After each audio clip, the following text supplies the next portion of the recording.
Assalomu alaykum hurmatli YouTube ishqibozlari, musofirda yurgan aka-ukalar, qadrli obunachilar. Mana bugun navbatdagi bir zamonaviy mebelni fasonimizni Namangan viloyati Mingbuloq tumaniga olib kelib o'rnatdik. Mana sunnatga bo'ldik. Eniga 2.10, bo'yiga 3.10 razmerga o'rnadi bu.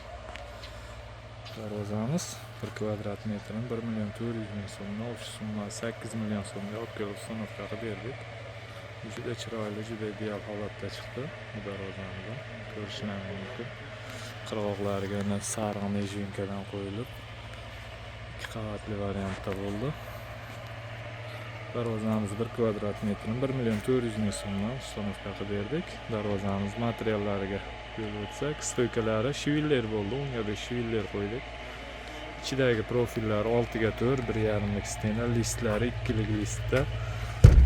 Ko'rishingiz mumkin. Kraskalari kelsak, o'sha mebelni kraskadan bo'ldi. Kraskalari ham xudo juda chiroyli, juda ideal holatda chiqdi.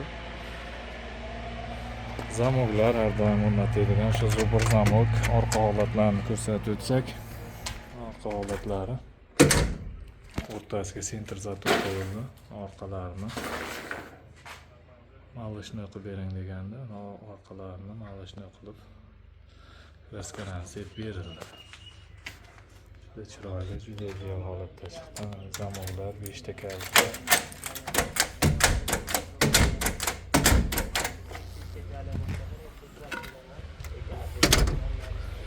Hurmatli aka-ukalar, kimga shunday darvoza, navis xizmatlari kerak bo'lsa, bemalol ekranimiz pastki qismiga nomerimizni qo'yib qo'yamiz. O'zbekiston bo'ylab dastavka, ustonovka mavjud. Bemalol aloqaga chiqaverasizlar. Hamda kanalimizga yangi bo'lsalaring, obuna bo'lishni unutmanglar. Obuna bo'lib qo'ysalaring, keyingi videolarimizni ham xudo xolasa bemalol ko'rib borasizlar degan umidamiz. Doim sog' bo'linglar, salomat bo'linglar.